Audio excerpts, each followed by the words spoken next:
প্রশ্ন হচ্ছে জিনিসটা আরো কঠিন আকার ধারণ করলো যখন ৯৬ সালে শেখ হাসিনা যখন ক্ষমতা আসলে আওয়ামী লীগ। যেহেতু আওয়ামী হুম, লীগের সাথে একটা বোঝাপড়ার ব্যাপার ছিল, মুক্তিযুদ্ধটার সাথে তার সম্পর্ক ছিল। ওই ঐতিহাসিক কারণে কিছু টানাপোড়া ছিল। হুম। ওই সময়ের মধ্যেও কিন্তু শেখ হাসিনা একবার বিশেষ কারণে ভিজিট করেছিলেন পাকিস্তানে। তো ওই ঘটনাটা আলোচনা আসে না কিন্তু। তাও বলল। হুম, কারণ ভারতের একটা সেন্টিমেন্ট আছে যে আমাদেরকে বাংলাদেশ ভাগ করছে কে? এটা ভাগ করছে ভারত। এটা তার অভিযোগ। যে কারণে যখন শেখ হাসিনার পতন ঘটার সাথে, সাথে শাহবাজ শরীফ একটি স্টেটমেন্ট দিলেন। দেখা দিল বিভিন্ন অঙ্গে আমরা পাকিস্তানের সাথে ভালো সম্পর্ক চাই। এটা একটা প্রত্যক্ষ ঘটনা ছিল।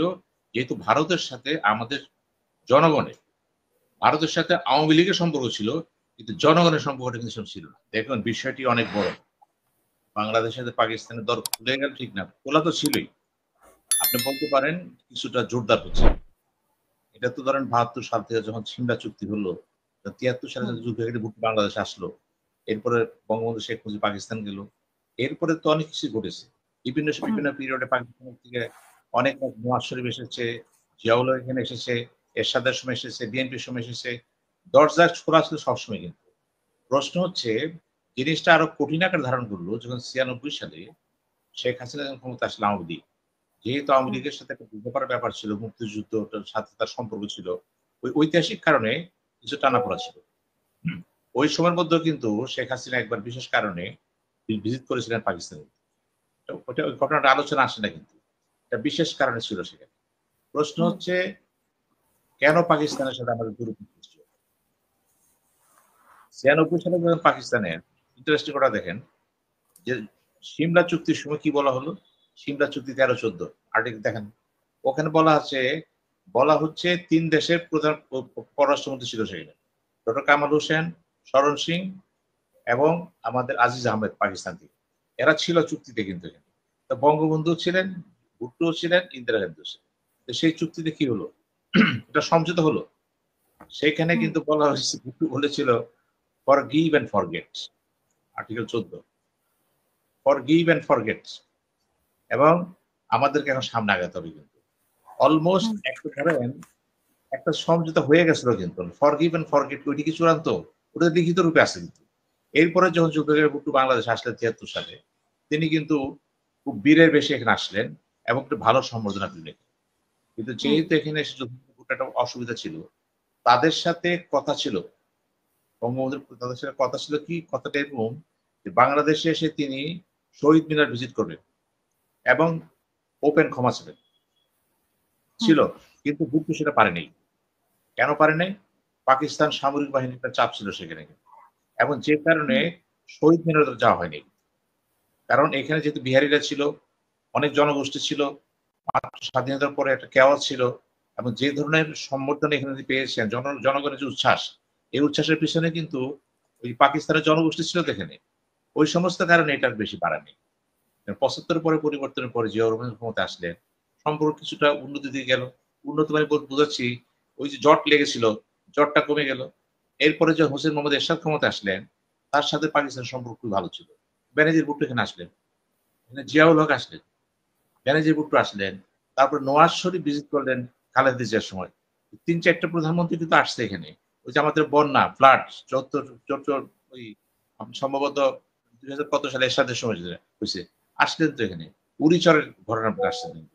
এখন অনেক ঘটনা ঘটে গেছে কিন্তু এখানে। ডিপ্লোম্যাটিক সম্পর্ক হুম, কখনো কিন্তু বিধ্বস্ত হয়নি। যদিও মাঝে, মাঝে ২-১ জন ডিপ্লোম্যাট বাংলাদেশে বহিষ্কৃত হয়েছে আওয়ামী লীগের আমলে। পার্সন নন গ্রেটা করা হয়েছে বিভিন্ন কারণে, গোয়েন্দা ভিত্তিক কারণ হতে পারে। বলা হচ্ছে এটা। কিন্তু সম্পর্কটা কিন্তু ওই মাত্রায় ছিল না, যে মাত্রায় যাওয়া উচিত ছিল। ব্যক্তিগতভাবে আমি যেটা জানি, তখন বাংলাদেশের আন্ডার হাই কমিশন ছিল খোকা। আমার সাথে খুব হৃদ্যযত্ন সম্পর্ক ছিল বিভিন্ন কারণে। হুম, আমি খোকাকে জিজ্ঞেস করেছিলাম। খোকার পরে পাকিস্তানের ফরেন সেক্রেটারি ছিল। দেখার ব্যাপার আছে। আমি গভীরে গিয়েছিলাম। আমি নিজে তো পাকিস্তান ভিজিট করেছি। তো এখন প্রশ্ন হচ্ছে যে সম্পর্কটা কি?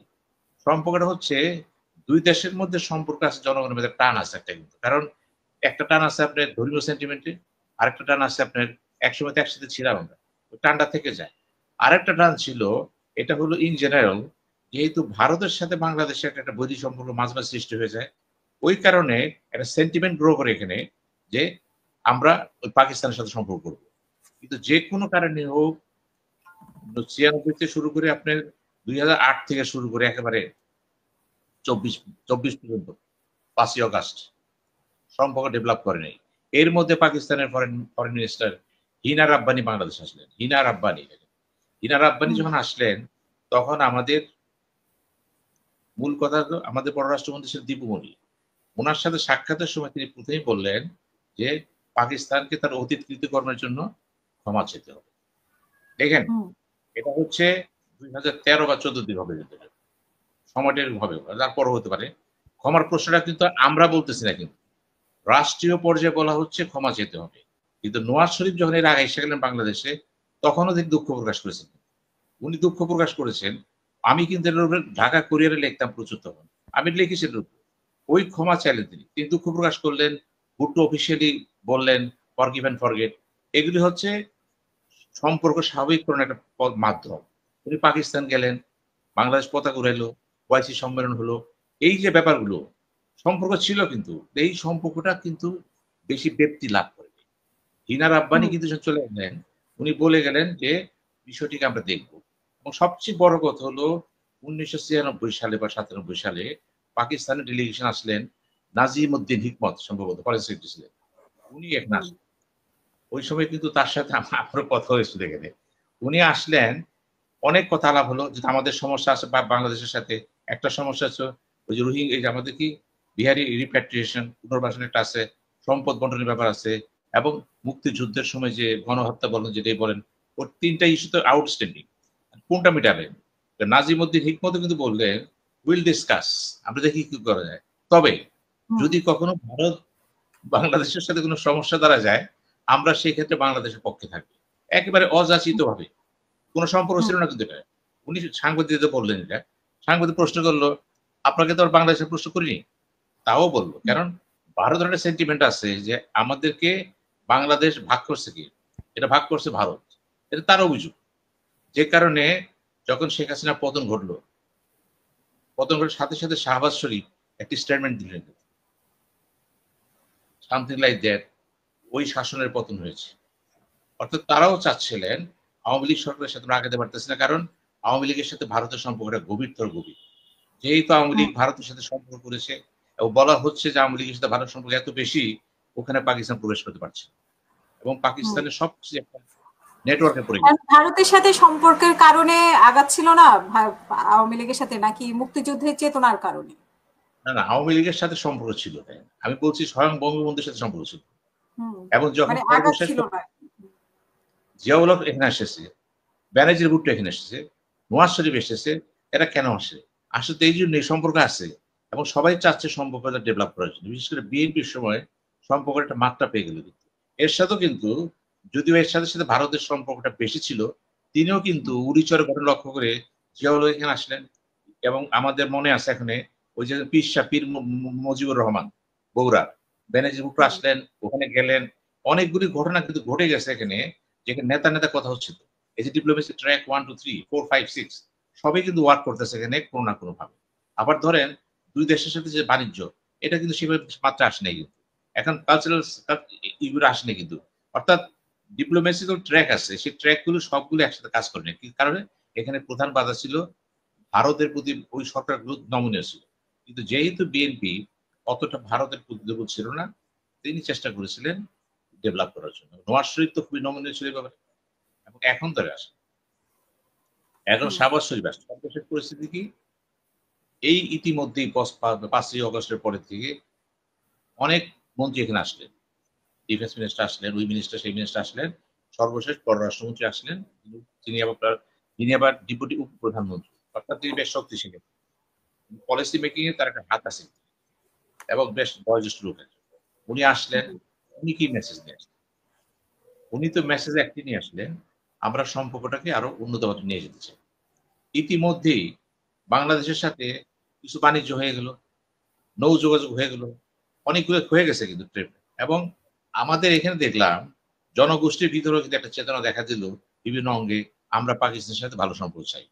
এটা একটা প্রত্যক্ষ ঘটনা ছিল, যেহেতু ভারতের সাথে আমাদের জনগণের, ভারতের সাথে আওয়ামী লীগের সম্পর্ক ছিল, কিন্তু জনগণের সম্পর্কটা কিন্তু ছিল না। ভারত কিন্তু ওয়ান কনসেন্সাস অলরাউন্ডিং। অতএব স্বভাবত কারণে এই পরিবর্তনটার মধ্যে দিয়ে পাকিস্তানকে অনেক ক্লোজ মনে করলো। আর পাকিস্তানও জিও পলিটিক্সের কারণে দক্ষিণ এশিয়াতে চিন্তা করলো সে আমি আগায় যাই। কারণ তার সমস্যা ছিল সার্ক সম্মেলনের জন্য অষ্টদশ সম্মেলন হলো, মোদি যখন বললো পাকিস্তানে আসবে, না আসলে আমরা ভিন্ন পথে যাব। উনি সাব রিজিনাল বিবিএন বিভিন্ন চলে গেল, বিমস্ট্যাক এখানে চলে গেল, কিন্তু সে পাকিস্তান কিন্তু কিছুটা কোণঠাস হয়ে গেল। সার্ক কিন্তু জীবন মৃত্যু অর্থাৎ জীবিত অবস্থায় সে মৃত্যু হয়ে গেল, ওয়াট করছে না কিন্তু এটা।